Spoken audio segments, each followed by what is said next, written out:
అందరికీ నమస్తే. నా ఛానల్లోకి స్వాగతం సుస్వాగతం. అందరూ ఎలా ఉన్నారు? బాగున్నారా? నేను మీ పుష్పలత, శ్రీకాకుళం అమ్మాయి, తెలంగాణ కోడలు. నా వీడియో చూసే ముందు ఇంకెవరైనా మన ఛానల్ సబ్స్క్రైబ్ చేసుకున్నట్లయితే సబ్స్క్రైబ్ చేసుకోండి, లైక్ చేయండి, షేర్ చేయండి. అలాగే పక్కనే ఉన్న గంట నొక్కేశారనుకోండి, నేను చేసే ప్రతి ఒక్క వీడియో కూడా మీకు నోటిఫికేషన్ రూపంలో వచ్చేస్తుంది.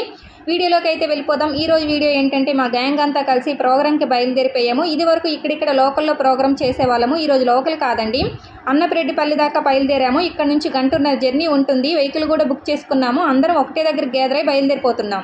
5ంటికే బయలుదేరాలనుకున్నాము. అందరం సెంటర్లోకి ఒకటే దగ్గర గ్యాదర్ అయ్యేసరికి 5:30 అయిపోయింది. సారపాక నుంచి ఒక వెహికల్ బుక్ చేసుకున్నాము. భద్రాచలం నుంచి 2 వెహికల్ అయితే బుక్ చేసుకున్నారు. అందరం సెంటర్లో ఒక దగ్గరికి చేరి స్టార్ట్ అవుదాం అనుకునేసరికి ఆల్మోస్ట్ 5:30 అయితే దాటిపోయింది. మా పిల్లలు చూసారు, అందరూ సగం సగం గెటప్లు వేసుకుని ఉన్నారు. కొంతమంది డ్రెస్, కొంతమంది హెయిర్ స్టైల్, కొంతమంది ఆర్నమెంట్స్. పాపం ఎండలు మామూలుగా లేవు కదా, ఈ ఎండలకి వాళ్ళు మాత్రం ఏం వేసుకొని ఉంటారులేండి. ఇంకా వెహికల్ స్టార్ట్ అవడమే లేట్ అనమాట. అందరం ఎక్కేసి ఇంకా బయలుదేరిపోవడమే. ఇక వెహికల్ ఎక్కి స్టార్ట్ అయిందో లేదో మా పిల్లలు అయితే మామూలుగా లేరండి, మస్తు యాక్టివ్గా ఉన్నారు. పాటలు పాడుకుందాము, అంత్యాక్షరి ఆడుకుందాం అనేసి టీమ్స్గా డివైడ్ అయిపోయి పాటలు పాడడం స్టార్ట్ చేసి గోల చేశారు. వీళ్ళ గోలకి రోడ్ల మీద వెళ్ళే వాళ్ళు వచ్చేవాళ్ళు వీళ్ళని చూడడమే సరిపోయింది. ఆ వెళ్ళే వాళ్ళకి వచ్చే వాళ్ళకి వీళ్ళందరూ బాగా చెప్పుకుంటూ గొడవ చేశారనమాట. ఒక్కొక్కళ్ళు వాళ్ళు ఉన్న క్రియేటివిటీని అంతా బయటికి తీశారు. ఒకరికొకరు పోటీ పడుతూ ఏమాత్రం తగ్గేది లేదన్నట్టు పోటీ పడి మరీ పాటలు పాడారనమాట. ఒక్కొక్కళ్ళు డాన్సర్లే కాదు, పెద్ద పెద్ద సింగర్లు కూడా ఉన్నారు. వీళ్ళ గోలకి రోడ్ల మీద వెళ్ళే వాళ్ళు వెహికల్లో ఎవరైనా పెద్ద పెద్ద సింగర్లు వెళ్తున్నారేమనేసి వీళ్ళని చూడడమే సరిపోయింది. అంత గోల్ చేశారనమాట.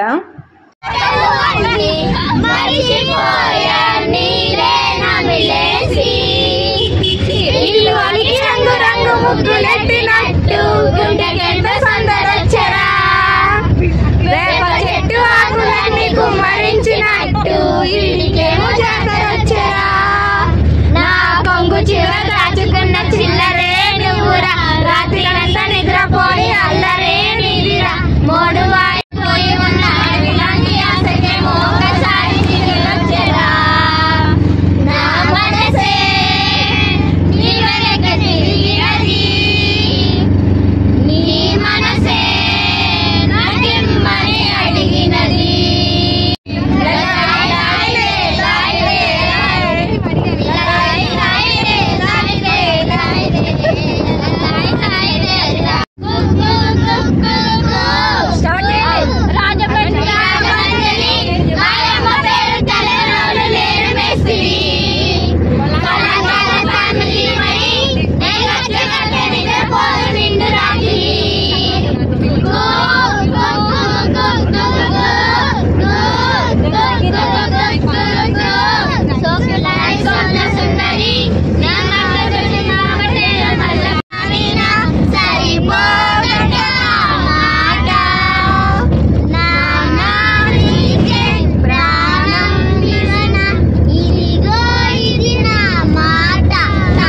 మా పిల్లలందరూ ఇన్ని పాటలు పాడారు కానీ నాన్న గురించే కానీ అమ్మ గురించి అయితే ఒక్క పాట పాడలేదండి. పాపం అమ్మలు ఇంత కష్టపడి ఎండలో ప్రోగ్రాంకి తీసుకెళ్తున్నారు, పక్కనే ఉన్నారు, ఫీల్ అవుతారన్న విషయానికి కూడా ఒక్క పాట పాడలేదు. ఏదైనా ఒక లెటర్ వచ్చిందంటే నాన్న నువ్వు నాకు ప్రాణం, నాన్నకు ప్రేమతని తప్పించి అమ్మ గురించి అయితే ఒక్క పాట పాడలేదు అనుకోండి. ఆల్మోస్ట్ కూతుర్లు అందరూ ఇంతే ఉంటారు అనుకుంటాను.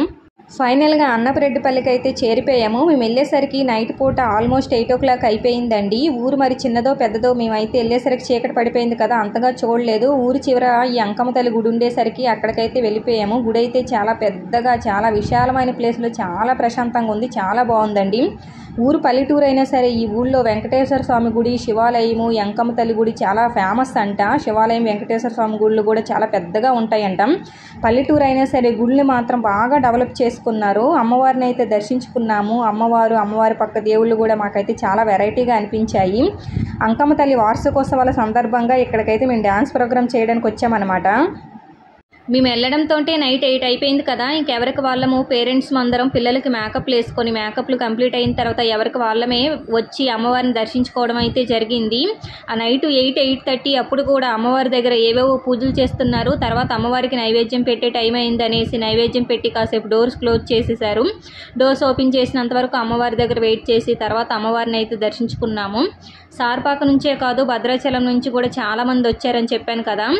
ఇదిగోండి ఈ అమ్మాయి అయితే భద్రాచలం భద్రాచలం నుంచి వచ్చింది. అసలు చూస్తే అమ్మవారిని దర్శించుకున్న అమ్మవారిలాగా అనిపించింది. అసలు చూడడానికి ఎంత ముచ్చటగా అనిపించిందో. మనం పాత సినిమాలు చూసేవాళ్ళం కదండి, పాత సినిమాల్లో అలా అమ్మవారి ముందు సాక్షాత్ అలా అమ్మవారి ప్రత్యక్షం అయితే ఎలా ఉంటుందో అలాగే అనిపించింది.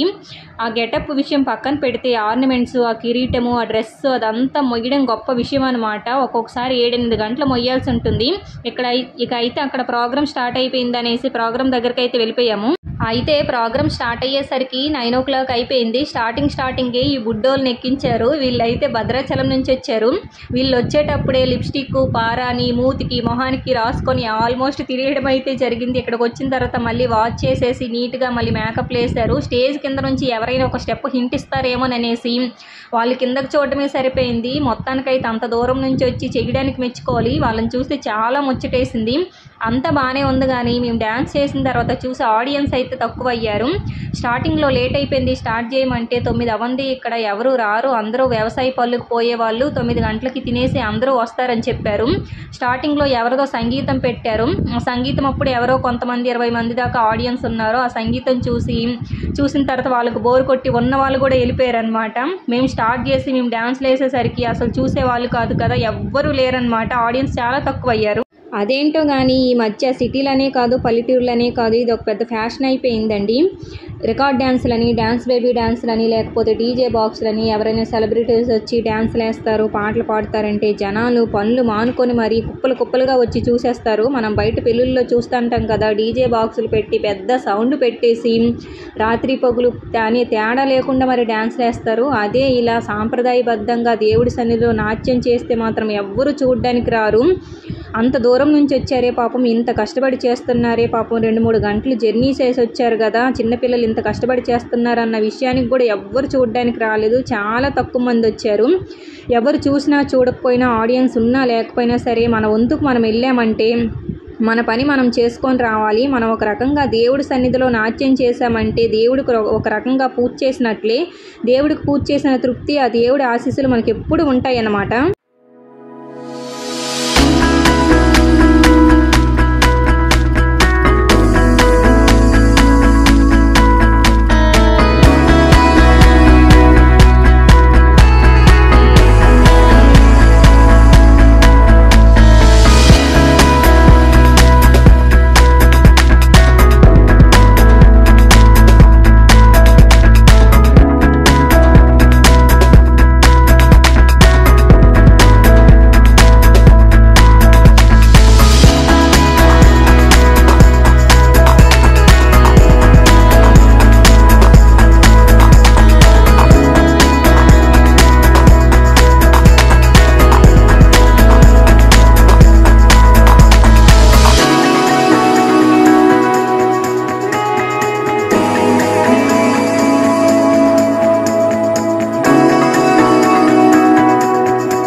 అమ్మయ్య, మా గెటప్ చేంజింగ్లు, మా డ్యాన్స్ పర్ఫార్మెన్స్లు అన్నీ అయితే అయిపోయాయి. వీళ్ళందరూ భద్రాచలం పిల్లలు. ఇప్పుడు స్టేజ్ మీద డ్యాన్స్ చేసే వాళ్ళందరూ భద్రాచలం నుంచి వచ్చిన వాళ్ళే. సారపాక నుంచి ఒక 15 మందిమే వెళ్ళాంలే, కానీ భద్రాచలం నుంచి అయితే 20-25 మంది దాకా పేరెంట్స్ పిల్లలందరూ కలిసి 2 వెహికల్స్లో వచ్చారు. ఫైనల్లో నువ్వు పెద్ద పులి ఎక్కినవమ్మో, గండిపేట గండి మైసమ్మ అంటూ పిల్లలు డ్యాన్స్ వేశారండి. అసలు మామూలుగా వేయలేదు, అదరగొట్టేశారు అనుకోండి. స్టేజ్ కింద నుంచి చూసే మాకైతే పిల్లలకి నిజంగానే అమ్మవారు పూనిందేమని అన్నట్టు అనిపించింది. సాక్షాత్తు అమ్మవారి దిగి వచ్చి పిల్లలతో అంత ఎనర్జీగా చేపించిందేమని అన్నట్టు అనిపించింది. వీళ్ళందరూ చుట్టూ డ్యాన్స్ వేస్తుంటే మధ్యలో చూసారా, పెద్ద పులి మీద చిన్న అమ్మోరు తల్లి అయితే కూర్చుంది. పిల్లలైతే అంత ఎనర్జీగా వేశారు. మళ్ళీ అందరూ కూడా ఒక్క గెటప్ కాదండి, 4-5 గెటప్పుల దాకా మార్చారు. 4-5 గెటప్పులు మార్చేసి మళ్ళీ హెయిర్ స్టైల్ చేంజ్ చేసి ఇంత ఉడుకులో, ఇంత వేడిలో, ఇంత ఎండలో కూడా ఏ మాత్రం ఎనర్జీ తగ్గకుండా అంత యాక్టివ్గా వేశారంటే మాత్రం పిల్లలందరినీ మెచ్చుకోవాల్సిందే. ఆ ఎగురుడికి, ఆ గెంతుడికి వాళ్ళ బుట్టలు కానీ, ఉంగరాలు కానీ, గజ్జలు కానీ ఎటువంటి ఎగిరిపోయాయి అనమాట. ఈ పెర్ఫార్మెన్స్ అంతా కంప్లీట్ అయిన తర్వాత స్టేజ్ మీద నా బుట్టలేవి, నా ఉంగరాలేవి, నా గజ్జలేవి అనేసి వాళ్ళందరూ వెతుక్కోవడమే సరిపోయింది. చూశారు కదా, ఒక్కొక్కళ్ళు అయితే అమ్మవారు పూనకం వచ్చినట్టు ఊగిపోతున్నారనమాట. అంత బాగా వేశారు. చూడడానికి మాకు కూడా చాలా మంచిగా అనిపించింది. ఫైనల్లో మా అమ్మాయికి అమ్మవారు పూన్నట్టుంది, వేప రోడ్లు పట్టుకొని ఊగిపోతుంది. అక్కడ వాళ్ళు వచ్చి చూసి ఏమన్నారంటే, ఇంకా మీలో ఇంత ఎనర్జీ ఉందంటే కొద్దిసేపు డ్యాన్స్లే వేపించే వాళ్ళం కదా, అప్పుడే ఆపేసే వాళ్ళం కాదు కదా అన్నారు. అప్పటికే 11 అయిపోయింది. ఆడియన్స్ లేకపోయారులే కానీ ఆడియన్స్ లేరన్న లోటు వీళ్ళైతే ఫుడ్తో తీర్చేశారండి. ఆ 11 గంటలప్పుడు టైం అప్పుడు కూడా వేడివేడిగా మా అందరి కోసం అన్నం, సాంబారు, కూర, పెరుగు అవన్నీ చేసి పెట్టారు. పిల్లలందరూ కూడా అలిసిపోయి బాగా ఎగిరెగిరి ఉన్నారు కదా, ఆకలితో ఉన్నారు. ఇంకా వాళ్ళంతా వేడివేడిగా పెట్టేసరికి అందరం కూడా పెట్టుకొని తినేసాము. భోజనాలు అయితే అంత బాగున్నాయి. నేను ఇంకా వీడియో తీస్తుంటే వీళ్ళందరూ ఏం తీస్తావు, చీకటి పడింది కదా, ఏమీ కనపడట్లేదు అంటున్నారు. అయితే మనం ఎంత చీకటి దాకా ఈ ప్రోగ్రాం కోసం కష్టాలు పడుతున్నామో అందరికీ తెలియాలి కదా అని చెప్పేసి ఇంకందరం సర్దేసుకుని వెహికల్ దగ్గరికి అయితే బయలుదేరిపోయాము. మొత్తానికైతే వెహికల్ ఎక్కేసి ఇంటికైతే బయలుదేరిపోయాము. ఊరు దాటినంత వరకు కొద్దిసేపు మా పిల్లలైతే ముచ్చట్లు పెట్టుకున్నారు. కాసేపు డ్యాన్స్ ప్రోగ్రాం గురించి, కాసేపు భోజనాల గురించి, అవి బాగున్నాయి ఇవి బాగున్నాయి అనేసి కాసేపు అయితే మాట్లాడుకున్నారు. ఇంకా తిని కొద్దిసేపు అయిపోయింది కదా, అందరు బ్యాటరీస్ డౌన్ అయిపోయి అందరూ కూడా ఫుల్ స్లీపింగ్లోకి వెళ్ళిపోయారు. అప్పటికి చాలా లేట్ అయిపోయింది కదా. చూశారు కదండి, ఎంత దూరమైనా సరే, ఎంత కష్టమైనా సరే మా పిల్లలతో క్లాసికల్ డ్యాన్స్ చేయించాలనేసి తీసుకొస్తున్నాం కదా. డ్యాన్స్ వేసే పిల్లలకి ఎంత కష్టం ఉంటుందో పేరెంట్స్కి కూడా అంతే కష్టం ఉంటుందండి. కాబట్టి మా పిల్లల కష్టాన్ని గుర్తించి ఎక్కడైనా సరే ఇలా క్లాసికల్ పెర్ఫార్మెన్స్లు అయ్యాయంటే మాత్రం మీరు కొంత టైం కేటాయించుకొని వెళ్ళి చూడడానికైతే ట్రై చేయండి. మరొక లాంగ్ వీడియోతో మీ ముందుకైతే వచ్చేస్తాను. అంతవరకు బాయ్ బాయ్.